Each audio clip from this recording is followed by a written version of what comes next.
esan. Hau bai bifa du. Aragia, literal. Ze ona.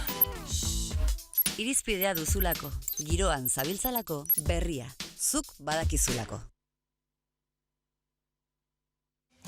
Esaten omen dute bilbotarrok dena ematen dugula geure hiriaren eta geure jendearen alde. Eta orain Bilboko komertzioak eta ostalaritzak geure babes osoa behar dute. Babestu zeure auzoko komertzioa eta ostalaritza. Bertokoak. Erosi, kontsumitu eta dibertitu Bilbon. Neskak badakigu nola egin. Lasaietako gela zelaira. Gaur bai. Aurrelariekin jokatu behar dugu, bale?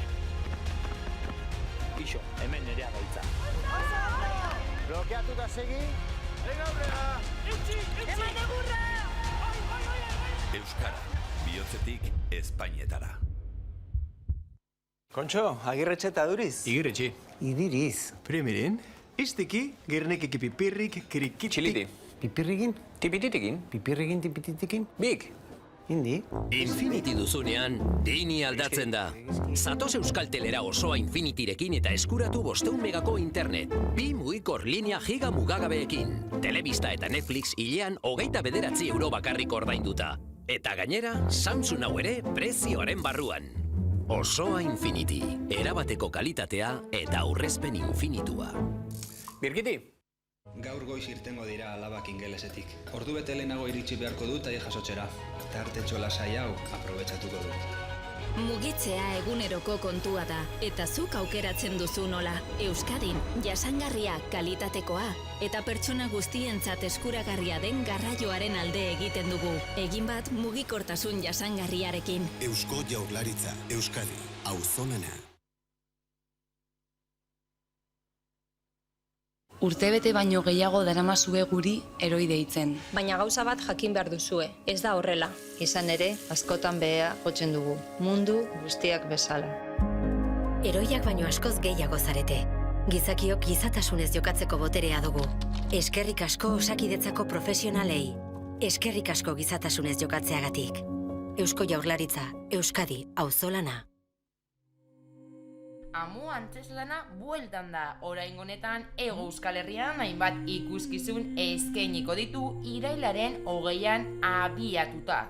3 maitale, baina posiblea da jabetza, ohitura eta hezkuntza alde batera uztea? Nora joan gaitezke maitasunaren izenean? Galderek erantzuna dute Amua ikuskizunean. Ez lasaitu eta zaindu zuen burua diote, eta egia da, baina badakigu geure burua zaintzearena ondotxo ikasita dugula. Ezaugarriren bat, ondo baino hobeto dakigula non dagoen onena, eta zer da onena? Zaintzen gaituztenak besozabalik itxarotea eta eurekaz disfrutatzea. Ziur nago horrelakoetan ez gaituela inok irabazten. Ostegunetako pintxopotea, asteburuko kopak eta zuzeneko musika, jatekoak eta bazkalondoak, eta tabernan gureak itxaroten gagozan bitartean eskatzen diren errondak. Jada denok dakigu ostalaritzak ematen deuskon guztia. Gauza asko bizi izan ditugu honi eskerreta, duen garrantzia ez emoteko moduan. Horregaitik, orain geure burua beti bezain ondo zaintzen jarraitu behar dugu. Emonde euskuen dana, emoteko dugunaren erdia ere ez dala erakusteko. Bilbo, zaindu zaitez, zaindu gaitzazu, zaindu itzazu. Amaikak aukerak eskaintzen ditu.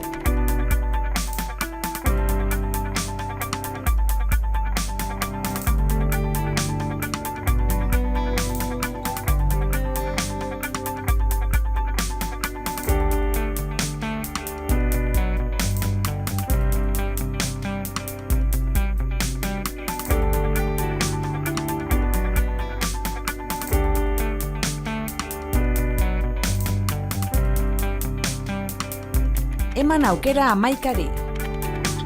Aukeran, amaika.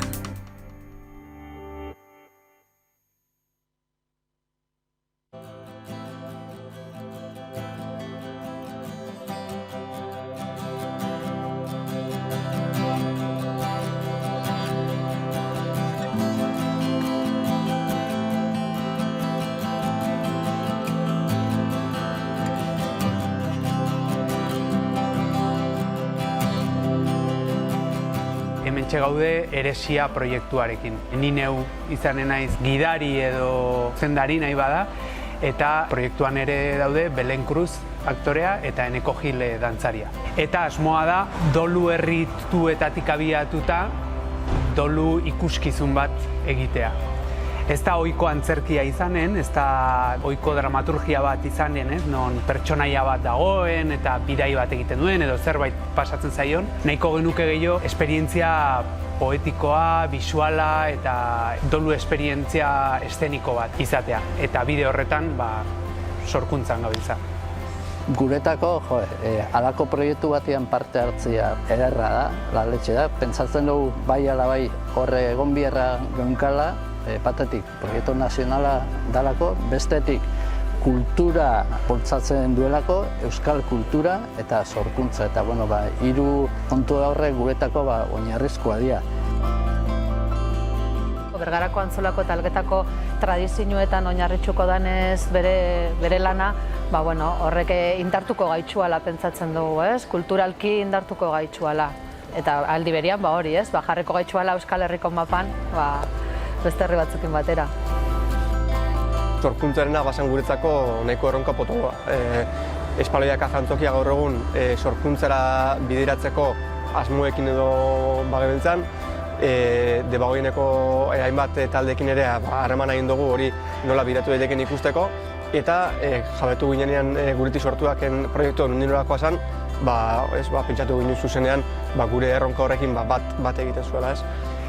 Gu abiatu gara ez da gai erreza, eta konplexua da halako egoera emozional estremo bat dolua dena, Gertuko norbait hiltzen denean, sortzen zaigun egoera guzti hori nolabait pieza eszeniko batetara eramatea ez da erreza, baina guk egin duguna izan da nolabait lanera etorri baino lehen estimuloak, bai irudiak, bai soinuak, bai usaiak inkluso esperientziak ekartzea gutatik, hau da, ekipoa sortzen dugunetik, eta horrekin hasi gara lanean. Hasi gara ikusten nola funtzionatu dezaken edo nola ibili daitekeen hori eszena gainean. Eta horretaz gain, horrekin hasi gara aurreko astean Elgetan eta aste honetan Antzolan, eta gerora, bigarren pauso batean, gustatuko litzaiguke gutaz harago bisitatzen ditugun edo lanean egongo garen herri hauetako herritarrekin halako bibentziak, esperientziak eta doluaren inguruko estimulo horiek ere nolabait hartzea eta gure lana elikatzea.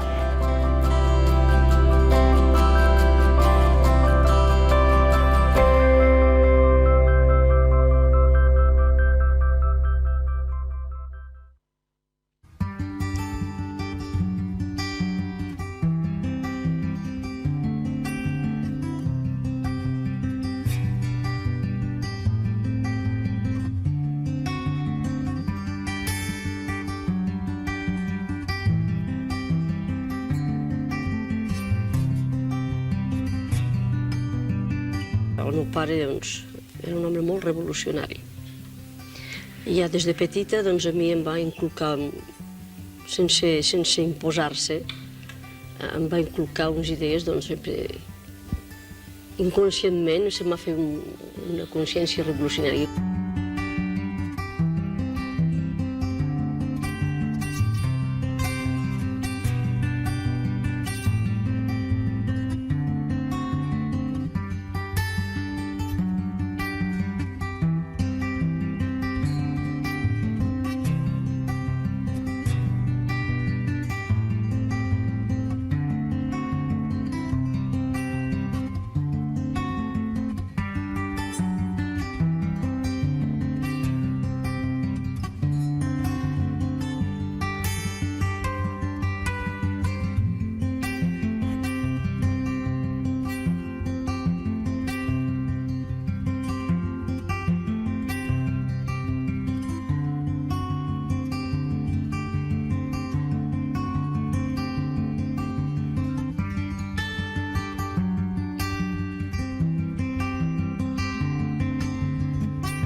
Alokairuen igoerak, pisu hutsak, hotelak, pisu turistikoak eta bar, ez dira Bilboko 7 kaleetako auzotar batzuen ustez ezustean agertu diren arazo isolatuak.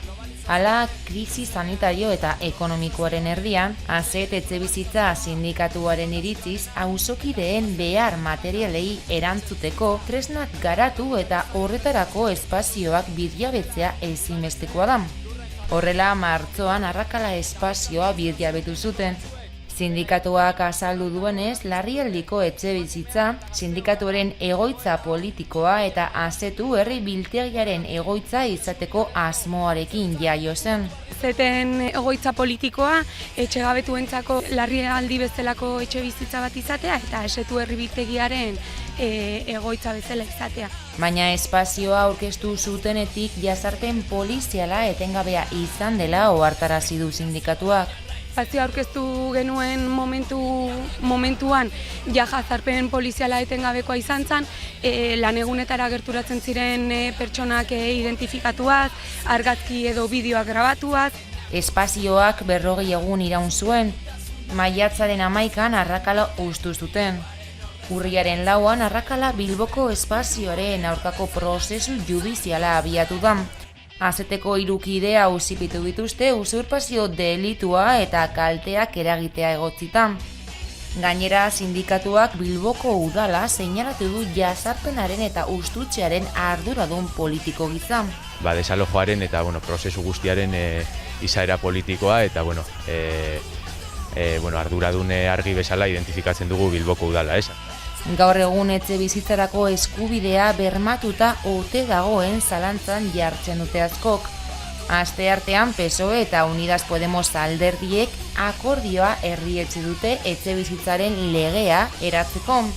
Hala, ASETek nabarmendu du etxe bizitzaren afera ez dela konjunturala, estrukturala baizik. Horregatik erreformaren alde egon arren horren muina jabego pribatua babestea dela azaldu du. Dugu etxe bizitzaren arazoa ez dela konjunturala, dela estrukturala, beraz jabetza pribatua existitzen jarraitzen duen bitartean, etxe bizitzaren arazoak existitzen jarraituko du. Horrek ez du esan nahi erreforma baten erreformen kontra gaudenik, baina bai ikusten dugu beraien muina beti izango dela jabegoa babestea. Gainera, aurreikuspenen arabera kaleratzeak 13% igoko dira. Horrez gain, babes soziala bukatzean, Estadistikako Institutu Nazionalak beste 78.000 etxegabetze egongo direla iragartzen du.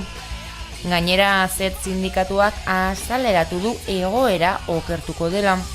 Azkenean jartzen ari diren neurri horiek apurrak besterik ez dira neurri puramente reformista eta oso propagandistiko batzuk, datuek adierazten duten bezala, ezta? Eta orduan, gure aurreikuspena da, egoera hau gero eta gehiago larriagotuko dela, ez? Edonola ere, sindikatuak berretsi du auzo boterez eta defentzaz estrukturala den arazoari ahalik eta erantzun integralen eta indartsuen ematea dutela helburu. Birgiti, irgizki bit? Nizki? Tiblitikin, misidiz. Izindi? Txiliti! Txiliti! Txiliti! Infinity duzunean, Dini aldatzen da. Zatoz Euskaltelera osoa Infinityrekin eta eskuratu 500 megako internet. 2 mugikor linea giga mugagabeekin. Telebista eta Netflix hilean 29 euro bakarrik ordainduta. Eta gainera, tablet hau ere prezioaren barruan. Osoa Infinity, erabateko kalitatea eta aurrezpen infinitua.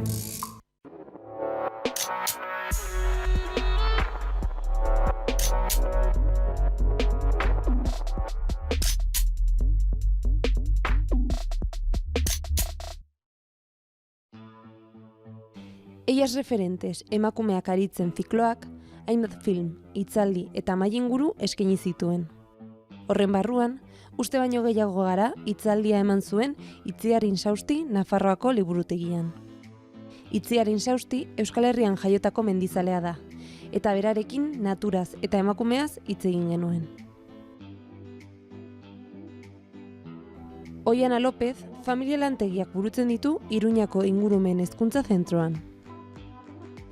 zer dira lantegi hauek? Ingurumen hezkuntza zentroa ezagutzen duzu? Gauza hauetaz eta gehiagotaz hitz egingo digu gaurko saioan Oianak. Aurreko igandean, emakume indigenen nazioarteko eguna izan zen. Gaur, egun honen historiari errepaso txiki bat egiteko aukera izango dugu. Elkanori bira herri ekimena, Getaria inguruko hainbat internazionalistak, historialarik, idazleek eta kazetarik sustatutako ekimena da, 2019ko uztailean sortuta. Elkanoren eta historia eurozentristaren inguruan hausnarketa bultzatzeko asmoa du. Orain arte, historia ofizialak isilarazitakoak lehen lerrora ekartzeko. Emakumeak, jatorrizko herriak eta imperialismoaren kalte zuzenak sufritu eta sufritzen dituztenak. Igel argitaretxeak argitaratutako Solasaldia Sizilian liburuaren aurkezpena egin zuten Iruñako liburu azokan. Liburu hau, Elio Bitoriniren maisulana kontsideratua da. Zentsura fascista saiestuz, Mussoliniren Italian argitaratzea lortu zuten eleberri antifascista bakarra. Lander Majuelo editorearen hitzetan, Solasaldia Sizilian Italiako 20. mendean ulertu nahi duen guztiari eskainiko nioke.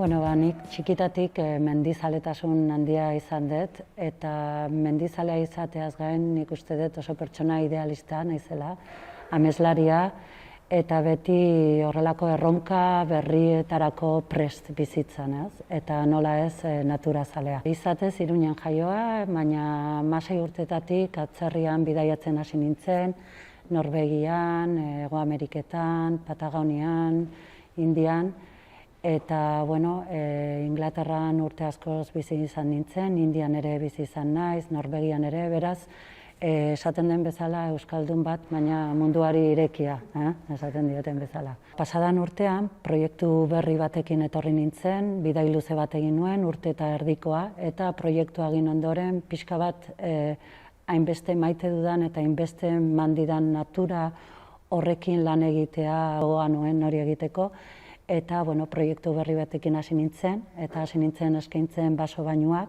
hau da jendea naturara eramatea, eta baita ere proiektu bezala dut ez bakarrik hemengo mendietan, baizik eta Nepaleko Daula Jiri inguruko mendietara jendea eramatea, baita ere nomadekin bizitzea, hau da naturatik gertu bizi diren pertsonekin horrelako elkartruke bat edo esperientzia berezi bat edukitzea. Zergaitik iruditzen zaidalako gaur egungo gure gizartean, eta pandemiaren neke honekin are gehiago behar dugula, konektatzea gure izatearekin, eta iruditzen zait natura gure izatea dela. Bueno, agian akaso aitortu barra dut nire konfiantza falta, batzuetan inguruan, gizonez inguratik egoterakoan beti ere iruditu izan zait urteetan edo gazteagoan nintzenean beraiek zutela esan dezagun ezagutza gehiago. Akaso emakume gutxiago ikusten dituelako inguruan. Baina, bidai honetan adibidez oso argi ikusi dut, uste baino gehiago garela, emakume pilo bat daudela, eta desberdintasuna agian pertsonen arabera izaten da, eta bakoitzak ahalmen berezi bat dauka beraz, horretan enfokatzeko garaia dela iruditzen zait. Nik uste dut referente gutxi daudela, baina gutxi daudela gehiago izatez, gehiago daudelako eta gutxiago ikusten direlako, ez? Arte munduan bezala nire ustez emakume asko daude mendizaleak direna, emakume asko dira bidaiatzen dutenak, nire bidaian emakume izugarriak ezagutzeko aukera izan dut, abentura zaleak, mendira leku askotan, bakarrik igotzen direnak. Orduan, akaso garaia da pixka bat gehiago esan dezagun imagina beraiei ere pasatzeko edo guri ere pasatzeko egon bagaudelako, ezta? Bueno, justu oso hitzaldi pertsonala izan balda, alde batetik, baina era berdinean erakutsi nahi dut nola ni bezalako pertsona normal bat, Iruñan jaiotakoa, ez naiz esan dezagun alpinista izugarri bat, ez da nire helburua, baina bai mendia gustoko dudala, bai bidaiatzea gustoko dudala, eta nire adibidea besteentzako ere adibide bat izan dadin. Hau da, emakume asko gaudela horrelakoak egiten ditugunak, ezagutu gabeak garenak eta helburua hori ez dena, baina egiten ditugunak eta saiatzen garenak gauzak egiten, edo abentura bilatzen bizitzan. Bai gazteentzat eta bai gazteak ez direnentzat, iruditzen zait inoiz ez dela berandu hasteko gauzak egiten, bildurrik ez dela eduki behar, noski baietz ezagutzak beti laguntzen du, kurtsoren batea apuntatzea, orain dakidanez adidez Sonia Casas, oso gida ikaragarria hemen Nafarroan, eta iruditzen zaidana apostu bat egiten ari dena emakumeentzako, berak kurtsoak prestatzen hasi da, eta nola ez, alden heinean naturara joatea, ezagutza pixka batekin, jakiniz nola egin, baina bildurri gabe, eta disfrutatzeko azken finean mendiak ematen diguna da, ez, gugandik gerturatzea eta esan dudan bezala momenturik hoberena da erronka hori hartzeko eta horretaz gozatzeko. Gorde dute zerua epelainoek agur keinua zela zioen ordurik gabeko egunen izerdiz gatze zorbain dirudite gaur zauriek.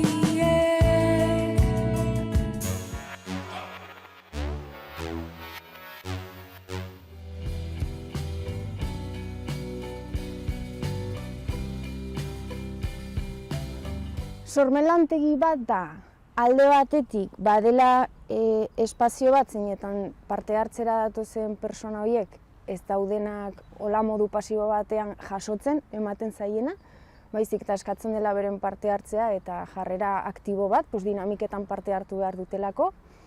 Eta bestetik sormena ulertzen dugun bezala, ezer ez dagoen leku batetik zerbait agertzea bezala, ez? Eta zerbait agertze hori norberak egiten duen prozesu bat bezala agertzea, adierazpen modu batean, modu artistiko batean edo bestelako modu batean.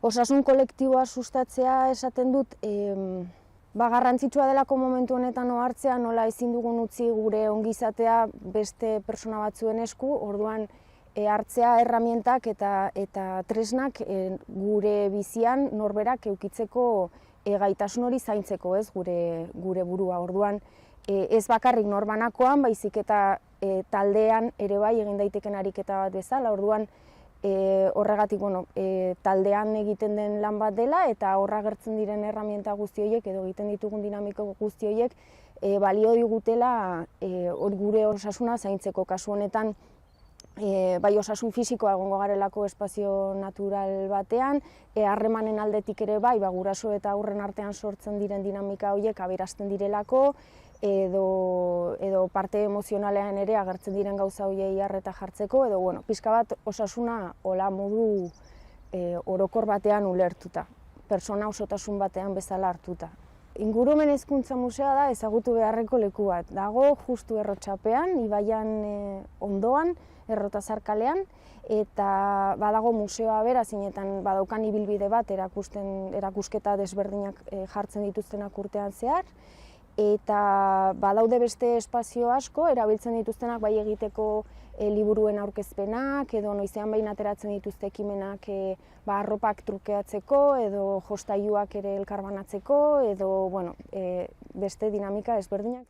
Bai, eskoletan dago kurrikulumean ingurumenaren ikasgaia, baina lantzen da mahai eta aulki batean eserita, ez? Orduan, niretzako ez da hola modurik egokiena, ez? Ikasteko buruz hainbat ezaugarri, paisaiei buruz, edo klimari buruz, edo landarei, edo animaliei buruz. Niretzako izan beharko litzake beharrezkoa ateratzea kalera eta naturarekin kontaktuan egotera, eta gainera uste dut daukagula ideia bat ingurumenari buruz guregandik oso urruti. Esatugunan, hirian bizi naiz eta mendira noa, naturara noa, ez? Guregandik aparte izango balitz bezala, ez? Eta ez gara hartzen gu garela natura ere bai, orduan nola bizi dezakegu, nola ikasi dezakegu natura zer den ere bai gugandik, ez? Osea, gertutasun horretatik. Eta nik uste dut hori ez dela ematen. Hala ere bai aurrekin egiten direla Amaikak aukerak eskaintzen ditu.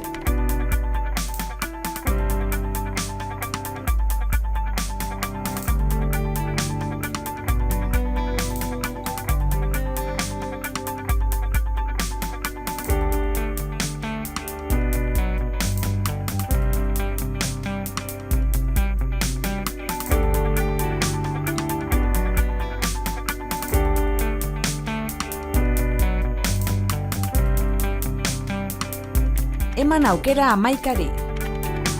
Aukeran, amaika.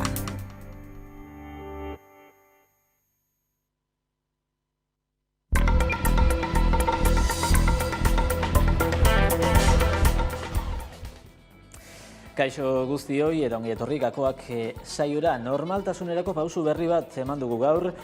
Araban, Bizkaian eta Gipuzkoan hainbat neurri COVID-19 aurre egiteko ziren hainbat neurri arinduta daude.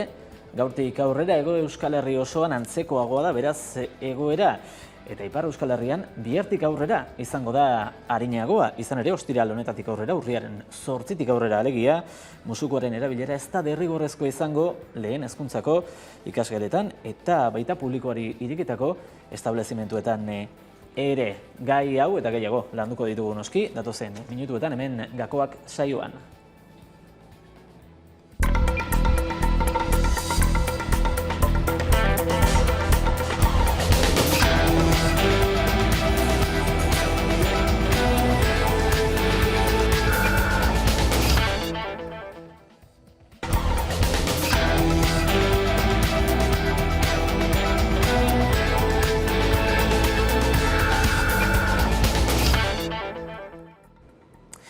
Eta COVID-19 buruz hizketan ekingo diogu gaurko saio honi. COVID-19 buruz edo honi aurre egiteko ezarritako neurriak izan duten eraginetako bati buruz. Izan ere lehen lerroan egon den gaia da azken aldian gazteen aisialdia.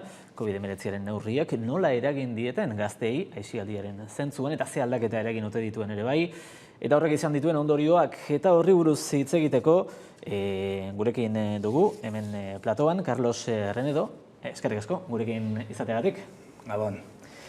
Gaur osteguna da, denbora gutxi barru, kaleak, hainbat hirita herritan, Euskal Herri osoan, jendez beteko dira berriro ere, eta gaur lehenengo aldiz tabernatan kontsumitu izango da zutik eta beste modu batean, beraz agian gaurkoan ez dira errepikatuko ikusi ditugun beste hainbat irudi, eta honekin ikusiko da, benetan hori zen Gakoa, ez da, alegia tabernetan egon ezin zelako urten zirela kanpora gazteak, ze sekulako arrabotsa eragin du horrek.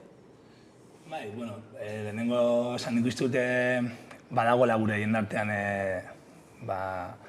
kultura bat, egoteko kalean eta kontsumitzen alkola, eta hortaz ere gazteak jendartaren parte oso garrantzitsua diren heinean, haiek ere beraien espazio hartu dute, eta kasu honetan egin dute harremanak garatu behar dituzte, eta elkartzen dira edateko, egoteko, dantzatzeko, musika entzuteko, eta kalean egiten dute, segure aski ere, murrizketak, zuk apertu dituzun murrizketak direla eta tabernetan ezin badira egon, kalean egon barko dira. Azken egunotan asko aipatu den gaietako bada, ez gazteen aisialdi ereduaren gai hori, alegia kalean bildu eta alkohola kontsumitzera mugatzen direla eta, baina nik badut alako sentsazio bat, berez gertatu dena dela, lehen ate itxien bestaldean gertatzen zen hori, orain kalera irten dela, ezinbestean irten behar izan dutelako, barruan ezin zutelako egon, eta hori izan dela agian arreta deitu duena, ez? Lehen ere egiten zen, baina ez zenuen ikusten. Eta berdintzizun. Nik uste lehen egiten zela, zuk esan duzun moduan, eta gainera hemen basun izen propio bat, litroak egitea, izan dela oso ohikoa. Eta nik uste dute zentzu batean, jarri dela lehenengo lerroan, ere pizkat kortina de humo egiteko hau da. Gero ikusten ditugu datuak, eta kontagio 95% uste dute lan esparruan emonda, baina hori ez da agertu albistegietan. Eta berriz gazteen jokabideak hor bai, ekartzen ditugu lehenengo lerrora. Eta uste dut hor dagoela pixka bat ere bai iruzure puntu bat. Hori, eta baita espazio publikoaren erabilerarena ere, ze horrek ere eztabaida edo sortu du, kalea jendez beteta, dena gaztez beteta alegia, eta nolabait ere espazio publikoaren erabilera okerra egitea izango litzatekeela hori, baina aldi berean, hainbat tabernak eta kafetegiak eta jarri dituzte terraza asko handiagoak baimenekin lehen ez zituztenak, eta funtsean kalean edateko da baita. Hor, espazio publikoaren erabilerari buruzko gogoeta bat egiteko abagunea ere irekitzen du honek. De hecho, lagun batek beti izaten du, zer da litroak edo botelloi bat egitea. Ledesma kalean, kentzen baditugu mailak, kentzen baditugu alkiak, zer da hori, botelloi bat, azken finean, baina ordainduta edo araututa edo baimenduta dagoen espazio batean. Nik uste dut espazio publikarekin pandemia hasieran egon zen gogoeta oso potente bat, eta gainera esan genuen hemendik hobeto aterako gara, eta hor momentu batean desagertu zirenean kotxeak eta pertsonak hartu genitunean kaleak, guztiok esan genuen, hau da nahi dugun hiria. Baina pasatu dira 2 urte, ematen du pandemia ere dagoela ja pasatzen, eta hori ahaztu dugu, eta orain jendea dagoenean kalean espazioak erabiltzen, hor berriro dena jartzena kolokan, eta de hecho hartu ziren neurri batzuk benetan erabiltzeko kaleak modu batean hori desagertu dira, eta berriro gaude bizitzen lehen moduan. Egia da dena den kalean kasu hauek kalteak ere eragin dituztela, eta asko hortik jo dute kexatzerako orduan ere. Nolabait ere, Bilboko kasuan adibidez mobiliarioa eta hainbat ibilgailu eta hauek ere kalteak jaso zituztelako. Nik uste lehenengo eta behin, ikusten badugu botelloiak bidela arazo bat, nik uste lehenengo eta behin eman diogula hitza gazteei. Hau da, arazo bati aurre egiteko, lehenengoa da arazo ulertzea, eta nik uste dute behintzat helduok edo ez dugula ulertzen zergaitik ematen diren, igual gazteek ere hitz egin behar dut, eta ondo legoke, holako espazioetan gazteek hartzea hitza. Eta nire ustez ezin diguna da kriminalizatu da. Botelloi batera gazte asko doaz, eta doazen gazte guztiak ez dira kriminalak, hor dago denetarik. Eta nik uste dute asko eta asko direla konsienteak, eta daudena bilatzen da harreman esparru bat, aisialdi espazio bat, eta momentu latz honetan, egon direnean pairatzen bakardadea etxan horrela, benetan behar dute sozializatu, eta hori normala da. Eta zuk esan duzuna, ez badago aukera sozializatzeko gure eskaintza aisialdian, baldin bada hain mugatua, bakarrik ikusten diogune aukera dela kontsumoaren aukera eta kalean egotea holan, normala da, haiek ere erabiltzea espazio horiek. Agian alderaketa bat egiten hasita, kirolarekin lotuta, kirol zaletuek, demagun futbol talde baten jarraitzaileek edo askotan gertatzen da, ez? Jende andana biltzen dela, eta gero, kalteak gerta daitezkeela edo, baina kasu horretan inork ez du hitz egiten futbolak kendu behar denik. Hori da, nik uste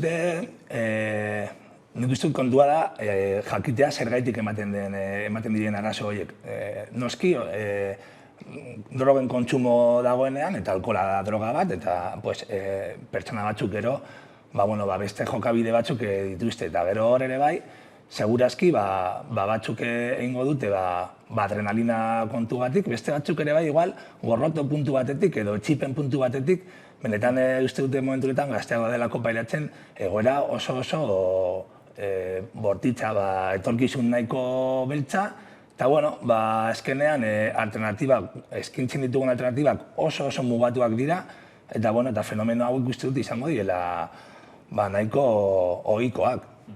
Etorkizun ekonomiko beltza horrentxe esan duzu, alor horrek ere badu garrantzia kasu honetan, ez? Nola egoera ekonomikoa gazteena inoiz ez baita ona izan, baina Geroz eta okerragoa agian bai izaten ari da, eta horrek ere badu, ez? Azkenean askoz merkeagoa da kaleetan hori egitea, taberna batean kontsumitzea baino, beti. Bai, pentsatu behar duguna da, gure jendartean, gure hiri honetan, ordu batetik aurrera ez dagoela beste aisialdirako eskaintza, ez dago beste leku bat, ez dago aukera da tabernan kontsumitzea, edo zuk esan duzuna, nahi baduzu modu merke batean egin, kalera erosi superetan eta kalera jun. Eta ekonomikoa izan alda faktore bat, izan alda, baina uste dut ez dela faktore garrantzitsuan. Nik uste dut dagoela behar bat sozializatzeko. Eta gaur egun aukera bakarra 12 aurrera da holako espazioetan egitea. Ez baduzu nahi sartu kontsumismo batean, eta ulertzen dut normala dela, deialdi bat dagoenean, ez teke ara jutea. Hasiera aipatu duzu nola baitera erabili nahi izan den gai hau edo nola ari diren erabili nahi izaten gai hau gainontzeko beste gauza batzuk estaltzeko edo horregatik jarri dela lehen planoan, nola baita esaterren. Eta gian horrekin lotuta, duela astebete jakin genuen, Bozen Totaldeko egunkariek filtratu zutelako, Urkulluren exekutiboarena omen den dekretu proiektu bat, eta horren arabera, 25 urtetik berakoei, nola deitzen zaie, lan komunitarioak hori da. Lan komunitarioak egitera behartzeko aukera egongo litzateke bai gainean, eta gainera, EAen erroldatutako gazteak bakarrik izango lirateke, alegia 24 urteko bizkaitar bati, hori erori dakiokela, onartzen bada dekretu hori, baina aldiz turista bat izango baldin balitz, ez, adinaldetiko diskriminazio hori, 25 muga hori, eta baita bertakoa izan ez izan ezberdintasun hori, horrek inolako oinarri juridikorik izan dezake, badu inolako fundamentu juridikorik, zertan oinarritu daiteke hori? Uste dute ematen dutela aukera izuna holan ordaintzeko. Nik horren atzean dagoena da, alde batetik, ez da bakarrik dekretu hori, dira algondien adierazpenak Bilboko alkateak zigortuko dugula sin piedad, eta horren atzean, dagoela eskumatik moralina puntu bat, betiko, ematen du eskumak beti esaten du zer egin ez duguna, baina gero denodakigu, segurazki beraien seme alabek ere, egongo diela botello horretan, egongo diela droga kontsumitzen, egongo diela alkohola edaten, baina jartzen dute hor moralina, eta uste dut horrele bai, eskatu behar zai ere bai agintariei jokatzeko apur bat moralina gutxiagorekin eta bai konponbideak edo irtenbideak ematea. Eta zigorra ez da konponbide bat. Orain azken neurriagian moralinaren bide horretatik jarraituaz, orain jarri den azkenengo neurrietako bat da, zuzeneko ikuskizunetan, kirol ikuskizuna, kultur ikuskizunak edo, ezingo dela jan eta ezingo dela edan ura ez den ezer. Horrek hainbat egoera komiko ere sortu ditzake, duela astebete kontzertu batean zerreza bat hartzen ezaken, orain ezin duzu hartu, baina zutik egon zaitezke, esan duzu bide horretatik duan neurri bat dela dirudi, ez? Moralinaren bide horretatik. Bai, de hecho, gure adituari galdetu ziotenean, Jonan Fernandezi, erantzuna izan zen nahiko titubeante. Ez ez dago atzetik, ez omen dago justifikazio bat zientifikoalik, eta arduan aipatu zuen, zela neurri bat, zetorrela zerutik, eta arduan egin behar zela, baina egia da, orain begiratzen badu atzera, hartu diren neurri asko izan dira pizkat oinarri barik, lan munduaren aipatu dut lehen, baina egoaz elkarrekin metro batean denak sartuta eta ez dago arazorik, eta hor bai jan alduzu eta edo, baina berriz, zuk esan duzuna, orain baldin mazaude espektakulo batean, hor ezin da edan, edo da bizkatuztu gaudela nora ez batean sartuta. Ederki, Carlos Renedo, eskerrik asko, gaur gurekin izateagatik eta laster arte. Zuei. Eta zuei ikusleoi, tarte txiki bat hartuko dugu iragarkientzat eta berehala gara bueltan.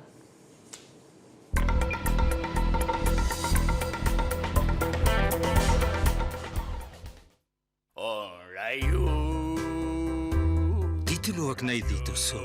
Ez izan monarkikoa, ez jo zertzuelara, ez dauka emeriturik. Ega First eta abar bai online. Baian bai online. Sistema de masa. Ikasten duzulako zeure kasa. Urtebete baino gehiago daramazue guri heroi deitzen. Baina gauza bat jakin behar duzue, ez da horrela. Izan ere, askotan behea jotzen dugu, mundu guztiak bezala. Heroiak baino askoz gehiago zarete. Gizakiok gizatasunez jokatzeko boterea dugu. Eskerrik asko Osakidetzako profesionalei. Eskerrik asko gizatasunez jokatzeagatik. Eusko Jaurlaritza, Euskadi, auzolana. Esaten omen dute bilbotarrok dena ematen dugula geure hiriaren eta geure jendearen alde. Eta orain Bilboko komertzioak eta ostalaritzak geure babes osoa behar dute. Babestu zeure auzoko komertzioa eta ostalaritza. Bertokoak. Erosi, kontsumitu eta dibertitu Bilbon. Ez lasaitu eta zaindu zuen burua diote. Eta egia da, baina badakigu geure burua zaintzearena ondotxo ikasita dugula. Ezaugarriren bat, ondo baino hobeto dakigula non dagoen onena. Eta zer da onena? Zaintzen gaituztenak beso zabalik itxarotea eta eurekaz disfrutatzea. Ziur nago horrelakoetan ezkaituela inok irabazten. Ostegunetako pintxopotea, asteburuko kopak eta zuzeneko musika, jatekoak eta bazkalondoak, eta tabernan gureak itxaroten gagozan bitartean eskatzen diren errondak. Jada denok dakigu ostalaritzak ematen deuskon guztia. Gauza asko bizi izan ditugu honi eskerreta, duen garrantzia ez emoteko moduan. Horregaitik, orain geure burua beti bezain ondo zaintzen jarraitu behar dugu. Emonde euskuen dana, emoteko dugunaren erdia ere ez tala erakusteko. Bilbo, zaindu zaitez, zaindu gaitzazu, zaindu itzazu. Birgiti, irgizki bit? Nizki? Tiblitikin, misidiz. Izendi? Txiliti! Txiliti! Txiliti! Infinity duzunean, Dini aldatzen da. Zatoz Euskaltelera osoa Infinityrekin eta eskuratu 500 megako internet. 2 mugikor linea giga mugagabeekin. Telebista eta Netflix hilean 29 euro bakarrik ordainduta. Eta gainera, tablet hau ere prezioaren barruan. Osoa Infinity, erabateko kalitatea eta aurrezpen infinitua. Flipatxo! Kakingarria! Irakurri duzu? Ordu esan! Hau bai bifa du. Aragia, literal. Ze ona! Irizpidea duzulako, giroan zabiltzalako, berria, zuk badakizulako.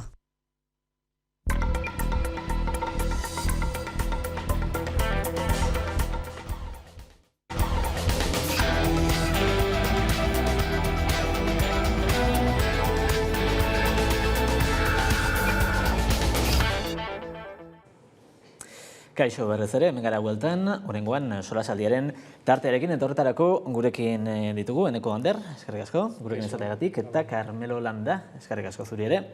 Eta lehentxeago aipatu dugun gaiarekin jarraituko dugu, kale danaren gai horri, helduko dugu jarraian. Helen esan dugu gaur osteguna, gaur ere bilduko da jendea, agian ez horren beste, tabernetara sartu daitezkelako, baldin eta hori baldin bada kontua. Nik uste dute arazo, fondoko arazo handi bada dauka honi guztiak, eta da populazioaren sektore askorentzako eta nabarmen gazte jentearentzako nik uste zentzu arbitrarioa daukala askotan, ez da, planteatzen dena, boteretik planteatzen dena.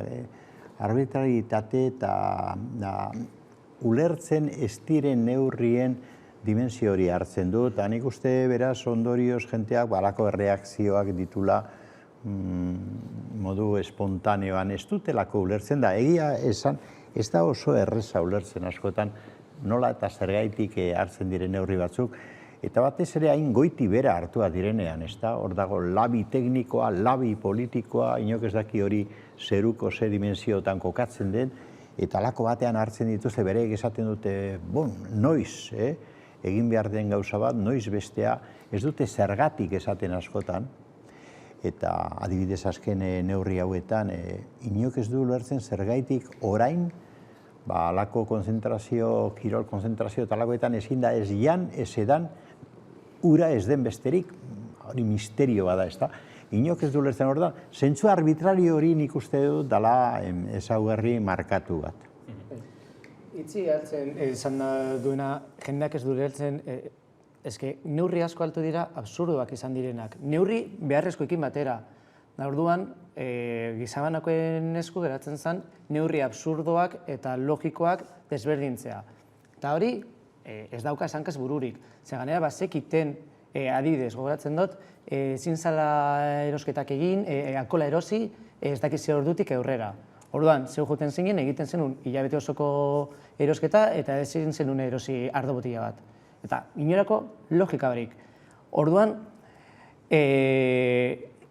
ez dakit zientzaren kontra, baina erabaki azientifiko ugari egon dira eta Carlosek esandakoaren arira moralinaz beteta. Hori alde batetik eta bestetik, zuk esandakoa hartuta, hau ez da benetako debatea. Botelloia edo kaleko edana beti egon da. Beti egon da. Eta are gehiago, kalean edatea, aireztatuta, airea egon da, COVID-arekin edoen eraginak txikiagoa da. Baina zergatik ez dugu hitz egiten, eta ez da debate bat, zenbat diru gastatu duten instituzioek eskolak aireztatzen, lantokiak aireztatzen. Zero. Eta hor ematen dira kontagioak. Beraz, polizia eta gazteen errua dela esatea da erantzun errazena. Nik uste dut, hemen fondoko arazo bat dagoela ere, hau da, osasun krisi objektibo bat eta larria, hori ez da ukatzerik ez, mundu guztian gertatu den, eta oraindik ere gertatzen ari den, osasun krisi larri bati, eman behar izan zaio erantzuna, sistema, nik uste, krisian dagoen sistema batetik. Eta orduan, hor nolabait esan, gainezarri dira bi krisi. Bata, sistema bera, sistema kapitalista global hau, krisi nabarmenean dago hainbat arlo garrantzitsuetan, osasunarena da zalantzarik gabe, baina baita ere elkarbizitzarena, eta belaunaldien arteko harremana, esate baterako. Eta, klaro, krisi objektibo, osasun krisi objektibo horrek, ezin izan du, nik uste, modu egokian, soluziorik aurkitu gizarte honetan, bereziki gure gizarte honetan, ezta? Da hor eman da halako dibortzio batzutan, surrealismoraino edo absurdoraino eraman gaituzten egoerak, esate baterako txertoen inguruan gertatu dena. Txertoen banaketa, txertoen distribuzioa mundu mailan edo ez distribuzioa.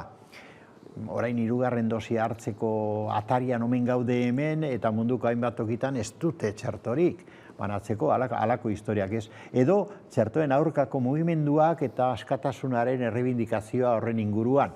Nolako nahasteak gertatzen ari diren. Nik uste bi krisi gainezarri direlako eta elkarrekin gertatzen ari direlako da. Bata da osasun krisia, larria, baina bestea ere gizarte ereduaren krisi handia. Gazteek ez dakite gizarte honen parte diren edo ez diren. Gehiago daukate inpresioa apartatu egiten direla gizarte honen zuzendaritza eta norabideetik eta inkluso parte hartzetik. Orduan, euren erreakzioak horrela uler daitezke, inkluso osasun krisi larri batean dagoenean kontradiktorioa pensatzen badugu dela ere. Baina, zentzu horretan bakarrik uler daiteke gertatzen ari dena, nik uste dut. Nik uste dut, osasun krisi existitzen dela eta krisi sakona eta larria dela, nik uste dut orokorrean ulertzen dela. Eta mundu guztia da konstientez. 3 hilabete egon gara etxean hiltzapetuta eta ikusi ditu jendeak nola galdu dituen zenideak eta nik uste dut konstiente garela. Kontua da erantzun estetikoa emon dela. Ez da izan erantzun zientifiko bat. Inani baten, ez decir, erantzun zientifikoa egon da eta txertoen garrantzia hor dago, maskarinen garrantzia azkenean virus honen transmisioa badakigu airetik emoten dela, eta hori garrantzitsua da. Baina erantzun estetikoa izan da, instituzioetatik bultzatu duten gauza nagusitako bat, adibideat jartzarren. Batzen dira ez dakizen bat gazte. Dauz, 3 orduz haien elkarrekin, etxe baten kalean berdin dozta, eta polizia bidaltzen dozu. Polizia disolbatzen ditu, baina ja egon dira 3 orduz. Ez decir, horri erantzun bat emon behar zaio nolabait. Eta gero, danok genekien uda etorriko zala. Danok genekien gazteak bilduko zirela.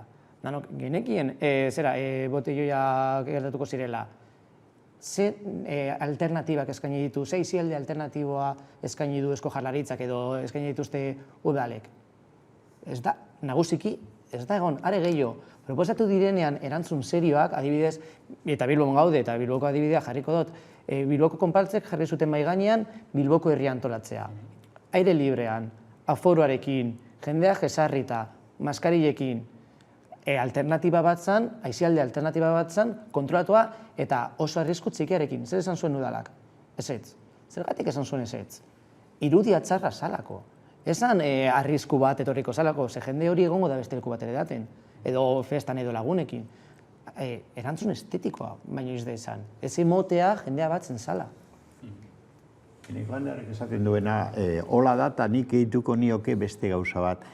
Erantzuna estetikoa izan denez, hau da, maila estetikoan kokatu denez eta ez fondora doan erantzun bat, ze gertatu da? Ba, nik uste dut, pertzepzioa ere desitxuratu egin dela. Da orain, behin da berriro entzutun dugu batez ere boteren aldetik, gazteriari mezu bereziak eta oso paternalistak bide batez esan da, zuzenduz. Zentzuna, eskatuz, portaera ona, arazoa ez da hori. Gizarte eredu honi berari eskatu behar zaio zentzuna. Ze zentzun dauka esate baterako, zuek gogoratzen duzue nola jo zuen pandemiak zaharretxetan, da residentziatan, lehenengoan, hori zen benetako eskabetxina. Ze zentzun dauka, ze erantzun eman zitzaion? Ba, oraindik ere ikusten ari gara. Hor dagoen jentea 14 orduz ohe bati lotuta eukitzea? Osea, ze zentzun, non egon ziren hildakoak nausiki hortze, zergatik? Ba, ze egitura, ze portaera, ze tratu emate. Nori eskatu behar zaio zentzuna? Hau da, gazteek ze alternatiba ematen die gizarte honek? Gazte jenteari ze alternatiba ematen dio? Zein da daukaten, bizitza sozial egiteko aukera, harremanetan sartzeko, ez ja krisi egoera batean, ez COVID-aren menpe, egunerokotasunean ze alternatiba ematen zaie. Noraino gazteak dira parte edo konsidera daitezke gizarte honen gidaritzaren parte ezin dira konsideratu, baztertua daude guztiz. Ordan zer eskatuko dizu? Zentzuna beraiei eskatu ez, gizartea berak hartu behar du zentzuna. Gizarte hau oso irrazionala da, elementu nagusietan. Da nik uste krisiak nabarmendu egin duela hori, eta mezuak guztiz okertuta doaz. Gazte jenteari ezin zaio, ematen zaion baino erantzukizun gehiagorik eskatu. Ezin zaio eskatu gizartean, ez bazaio usten jokatzen. Nik uste hor dagoela fondoko arazo bat. Eta lehen adibide oso bat atara da. 25 urte berako gaztei izuna desberdin bat. Barkatu, zer dira, bigarren mailako biztanleak, zer dituzte eskubide gitziago, zergatik. Eta gero harrituko dira, eta holten danean epaile bat, eta epaileak esaten duenean hori legala dela. Barkatu, ezke zuretzat, etikoki, moralki hori txartu egon alda, baina legeak ez basaitu babesten instituzio bezala ezin duzu eragin. Eta ganera, ze logika dauka? Horrek ze eragina izango du? Jendeak ez du edango? Niko 28 urte ditut. Esan aldizut, azkenengo 12 urtetan non egondan botelloia Bilbon. Eta nik badakit, udalak daki. Oso ondo daki. Eta beti egin du gauza bardina, polizia bidali. Noiz izan da hori konponbide bat? Eta ere gehiago krisi sanitario baten poliziak zer egingo du? Covida jipoitu, Covidari multa bat jarri? Ez dauka logikarik. Arazo komplexun aurrean erantzun simpleak bilatzen dira. Eta erantzun simpleak baino errudunak bilatu dira azken hilabete hauetan. Eta oso larria da. Zezauz, populazioaren parte bat estigmatizatzen. Oso larria da eta seriotasun sartu behar da. Karmelok hitz egin du erresidentzien inguruan. Zenbat langile kontratatu dira erresidentzietan?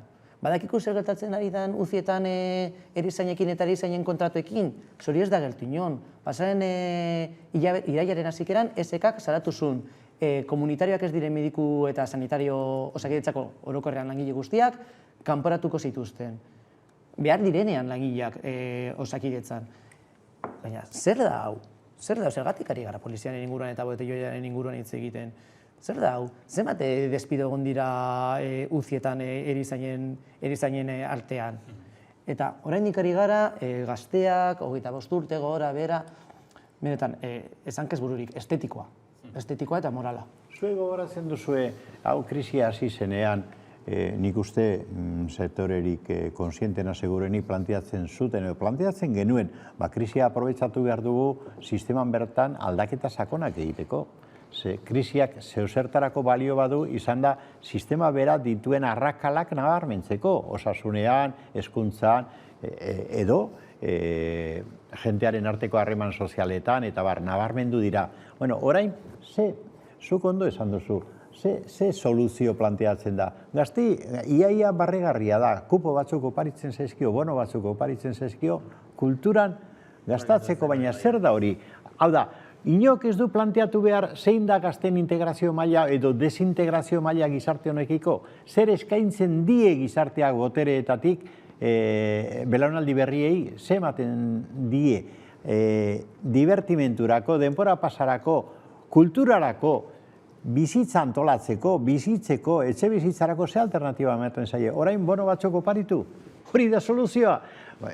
Benetan irrigarria da, nik uste dut. Bonoen gaiari heldu behar genion jarraianen joiztu, Osondo Karmelok bide eman dion moduan. Bono kultural hauen gaia, Gobernu Espainiarrak iragarri baitu. 18 urte betetzen dituenean, hiritar orok, 400 euroko bonu bat emango diola kulturan gastatzeko, pandemiaren eragina oso modu bortitzean pairatu duen sektoreara kulturarena, eta pentsaliteke kulturaren sektore horretatik ere eskatutako neurrien bidetik joateko asmoz edo onartutako zerbait izan dela hau. Eta esaten genuena, 400 euro gazte guztientzat, ez agian zuk zenioen moduan integratzeko bide gisa, baizik alderantzizko, beste muturari eragiteko, kulturaren munduari, baina kultur mundutik ere oso kritikoak izan dira proposamen honekin.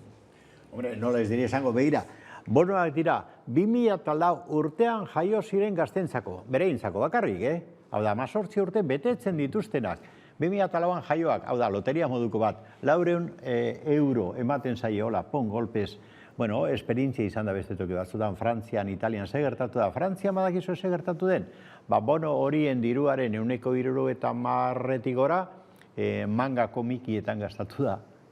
Eta Italian zer? Okerrago, Italian egin dute espekulatu hori diru likidoa bihurtu, merkeago eman, eta merkatu bat, espekulazio merkatua sortu da horren inguruan. Hau da, kultur alternatiba, gizarte alternatiba, gazte belaunaldi konkretu bati, urte bateko gaztei uste 1,5 milioi inguru izango direla, bono bat ematea da, 400 euro ematea golpez, osea, ze soluzio da hori. Inok ez du pentsatu nahi, gazte jentea benetan ze arazo konkretu dituen, gizarte honetan parte izateko, sentitzeko, arlo guztietan, lanean, bizitzan, edo denbora librean. Baina kulturaren era itzulita, aipatu duzu, mangan gastatu zela Frantzian. Kontua da, horrek zergatik izan behar duen txarra. Hori da gaia. Ni mangazale gisa, manga berez ez da arazoa. Arazoa da, txeke batekin ez dara konpontzen fondoan dagoen arazoa. Arazoa da, 400 euro horiek, edo diru hori, gastatuko dela hegemonikoak diren sektore esparruan, ez decir, kultura esparruetan. Gastatuko dira BBK Lifera juten, berez oso ondo dagoela BBK jutea, baina badakigu gero horrek ez duela eragina izango kulturako langileen gantz, badakigu nola dauden langile horiek, diru hori joango da gaztelaniazko literaturara baldin badoa edo musikara, berez ez da natzarra kulturara joaten dalako, baina sektore kultural hegemonikoak hori guztia jango du. Eta konpainia independenteak, euskarazko kultura, leku txikiak, eta hor be jendea dago, eta hori be industria kulturala da. Arazoa sakonekoa da. Eta krisia ekonomikoa eta kultura sektorean sakonekoa da. Eta gazten arazoak asko handiagoak dira hori baino. Hau da, sozialdemokrazia klasikoaren erantzun, ez da? Diru bat harako dugu, eta ja banatuko da. Dirua dagoenez, banatuko da. Ez du zertan. Dirua hori joango da esku batzuetara, eta hor geratuko da. Eta ez gazten eskuetara, ez joango da kultura enpresari handien eskuetara. A ber, noski, mangak ez du ezer txarrik, evidentemente, baina arazoa begira zein den, eske errepikatu egiten da boteretatik, inkluso gobernu progresistetatik, omen diren progresista omen diren gobernuetatik hartzen diren neurriak, begira, alokairua, egundoko arazoa dago, baina, klaro, arazoa da estrukturala. Hau da, nortzu dira, etxein jabeak, nolako konpainia daude, nolako multinazionala daude horren inguruan, orduan esaten da, bueno, eman 250 euro horrekin konpondu. Nola konponduko da hori? Elektrizidadea, hasten da goraka, hartzen da partzetxo bat. Ze gertatu da? Jarraitu egiten du goraka, klaro, espekulazioak ez du, hau da, enpresaria handi horiek eta multinazionalek ez dira asetzen inoiz. Orduan, ze egiten duzu partzetxo bat ipinita? 400 euro mangak erosteko, bale? Ze konpondu duzu horrekin? Hori da kontua. Ze politika egiten da, lehenengo ez da pentsatzen, edo ez da pentsatu nahi, zeintzu diren arazoak. Ez gazteenak, baizik eta sistemarenak lehen esan duguna. Zein da hemen krak egiten duena? Sistema bera, ez da? Boterea eta gizarte kapitalista global honen antolakuntzak egiten du krak. Elektrizidadean, argindarrean, kulturan, etxe bizitzan horre egiten du krak. Konponsazu hori. Aprobetsazazu krisia, arazo egituralak bideratzeko. Ez da egin nahi. Ni ez nago berez, zera gaztei dirua emotenen kontra kulturan inbertitzeko. Ni hori edelto iruditzen zait. Baina argi izan behar dugu hori ez dela erantzun bat. Hori ez dela kultura salbatzeko egiten den ekintza bat. Hori ez dela sikiera gazteen beharrak asetzeko egiten den ekintza bat. Da, berriz ere, ekintza estetiko bat. Ondo dago, edo ondo egongo zen, beste arazo guztiak konponduta egongo balira. Hemen, sistema kultural osasuntzu eta banatu bat izango bagenu, gazteen arazoak beste batzuk izango balira, eta gaztei zergatik ez. Aurrera, mangak erosteko, ez dakit, Lana del Reiko azken diska erosteko, eta bat bani ikustera juteko. Zi hori, superondo dau. Arazoa da, berriz ere, saltzen digutela, hau dala, sektore kulturala salbatzeko bide bat, eta da, monopolio kultural batzuk, zentro kultural batzuk oso zehatzak, diruz mantentzeko neurri bat hartu dana. Gai aldatuko du jarraian, era bat gainera, aurreko bigaiak bai lotu ditugun arren, izan ere urte hurren oso seinalatua da gaurkoa, gaur betetzen baitira 20 urte, Estatu Batuek Afganistanen inbasioa hasi zutenetik gaurko egunez izan ziren lehen erasoak guztiok orduan bizi ginenok behintzat, telebistan zuzenean ikusi genituen eraso haiek 20 urte pasa dira, mundu mailan egoera ikaragarri aldatu da, baina orduan talibanek agintzen zuten, eta orain talibanek agintzen dute, gobernua bere ezberdina izango da, baina bide luze baten ondoren azkenean Estatu Batuen espedizio hori, nolabait esateko, lurraldea lehen zegoenean, edo are okerrago utzita, dezentez, okerrago egia esan utzita, itzuli da. Egoera aldatu da, aldi berean ez da aldatu? Bueno, egoera oso larria da Afganistanen eta nik esango nuke inguru zabal horretan. Ze, klaro, Irak, Iran, Libia, Siria, hasi begiratzen, Palestina bera, begira hor gatazkak nola kateatzen diren bata bestearen inguruan. Da zer dago atzean? Aspalditik gauza bera, indar imperialista baten edo bestearen edo batzuren interbentzio zuzena interes geopolitiko eta ekonomikoengatik. Hori da benetan. Zer da Afganistan? Ez aztertu beharko genuke historiaren ikuspuntutik. Bueno, lehenengo herrialde oso zarra da. Talde etniko-linguistiko oso zarra pastunak bereziki, ez da? Zelako pisua eta indarra daukaten Afganistan bertan da Pakistanen zati batean. Zer dira? Balutxeak, eta gero erdialdean dauden azarak, kasu honetan txigitak direnak, gainontzeko asunitatea honetan. Baina Afganistanen kasuan pastunek pisua handia daukate azken aldian, ez da? Handia, zer dira? Herrialde oso zarra, 40 milioi konsideratzen da direla, ez da ezer, 40 milioi, eta imperio guztien inguruan horri bili dira, lurralde oso pobre batean, oso menditsua, ez dauka itxasorik, ez dauka berez alternatiba handirik, eta dago batez ere imperio diferenteen bide gurutzean.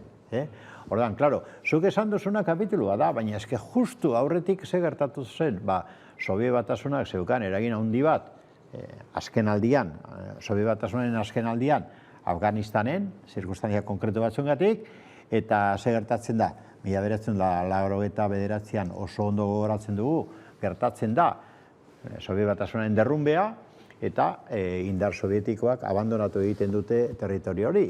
Orduan, gerra luze bat izan ondoren, abandonatu egiten dute, Estatu Batua sartuta daude, hau da, beste imperioak hartu du posizioa, klaro, Estatu Batuak sartzen dira, baina Estatu Batuen gainbera, azten da batez ere, 2001ko dorre bikien eta atentatuekin, da orduan, hartzen dute erabakia, interbentzio masibo eta bestial bat egiteko herrialde horietan. Egiten dute, baina begira nola maitzen den, ezta?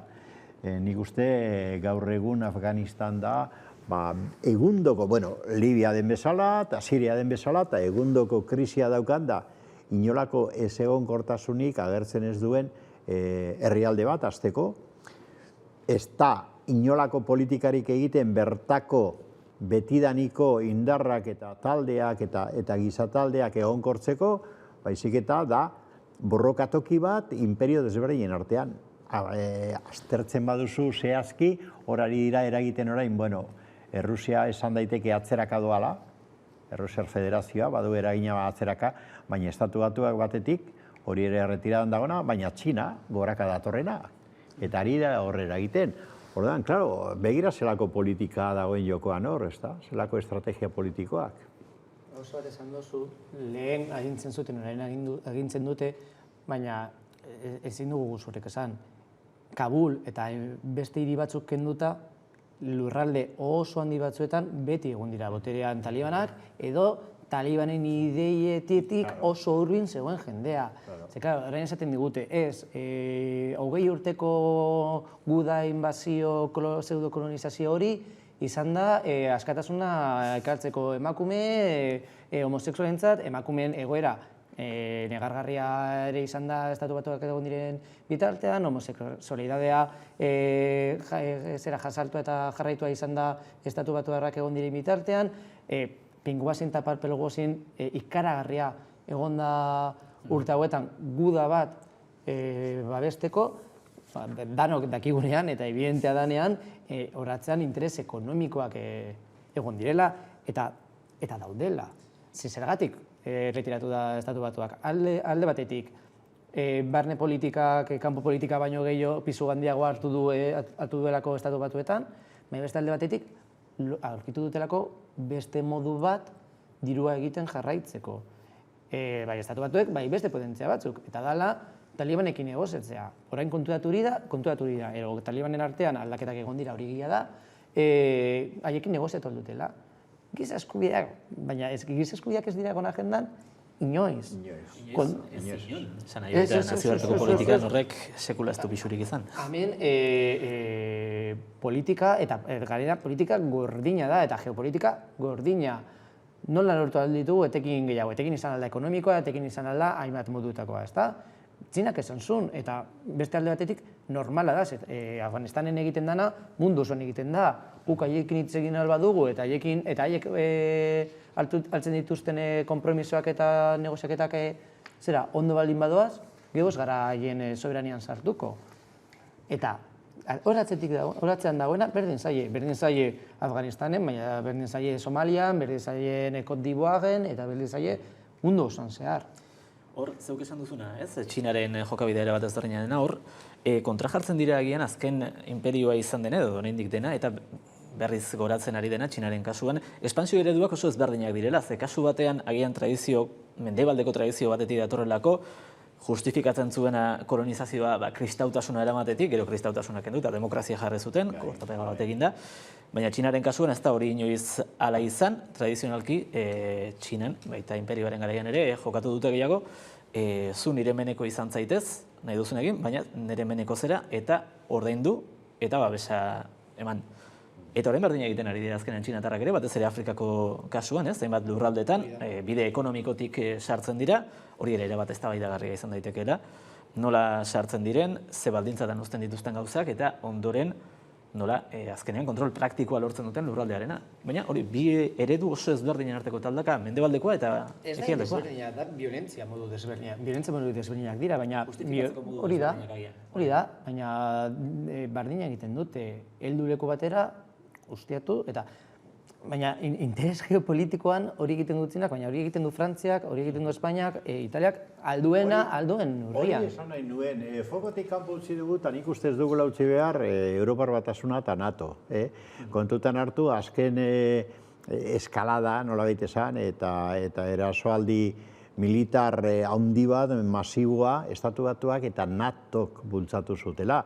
Eta hori porrota izan da, biztan denez, ez da, porrot izugarri izan dute, baina 12.000 soldadu baino gehiago eramateko konpromiso hartu zuten duela ez urte asko NATO eta Estatu Batuak. Eta hor Europar Batasuna dago erabat inplikaturik, eta porrot horretan, ze Afganistanekoan ikuste zerbait izan bada Estatu Batuen da NATOren porrota izan da, porrot horretan inplikaturik dago Europar Batasuna ere, Europar Batasuneko estatua, gordoan hori kontutan hartu behar da. Errusiak, Sobiet Batasunak izan zuen erretirada lehen, Errusia murriztu zuen bere eragina, Txina doa goraka, baina Europa ere hor dago, porrot horren parte bada, nik uste dut. Baina ezin dugu egurtu Txina beste herri guztiak egiten duten egitagatik. Egurtu da, konstatazio bat, bere eragina goraka doala inguru horretan, hori besterik ez diot. Beste batzuk utzitako espazioa, haiek hartzen saiatuko dira. Niri kritikagarria eta oso tamalgarria eta keskagarria iruditzen zait, oraindik orain, 21. mendean, imperioen arteko jokaldietan gabiltzala zentzu globalean mundu mailan. Ez dugula lortu nazioarteko erakunde bat arautu dezakeenik eta ebita dezakenik herrialde guztiak, pobrena, txiroenak ere Afganistan bezala, imperio baten edo bestearen jokaldien menpe egotea, kasu horretan Afganistan, baina beste batzuk iaia modu eternoan Palestinarekin gertatzen den bezala, ez da? Ia eternizatuz joko hori. Zergaitik ez dugu lortu, eta nik uste guztion frakasoa hori dela, zergaitik ez dago nazioarteko erakunde bat, garai batean nazio batuen erakundea izan zitekena, arautzen duena nazioarte mailan, herrien existitzeko eskubidea. Afganistani, Libiari, Siriari, Palestinari, Saharari, ukatu egiten zaie existitzeko eskubide hori. Jarraituko genuke, titular labur baldin bada, 10 segundukoa, zerbait erantzuteko? Ez, berez, hau jarraituko dugu izaten bai Afganistanen, bai beste herrialde txiro eta txiki eta hegoaldeko herrialdetan. Eta berez, elkartasuna da behar dana, eta elkartasuna da bultzatu behar dana, ze gero bertako hiritarrek sufritzen dute jokaldi, gitzi batzuen jokaldiak. Beti zaten dena ez, elkartasuna da herrien arteko xamurtasuna. Mezu horrekin amaituko dugu gaurko saioa, eskerrik asko ikusle hor egoteagatik gaurkoan ere, gurekin Gaztelenean itzuliko gara, ohiko ordutegian, iluntzeko 9:00 laurden gutxietatik, 10:00 bitartean, hemen Hamaika telebistan. Astelehen arte, eta ondo izan.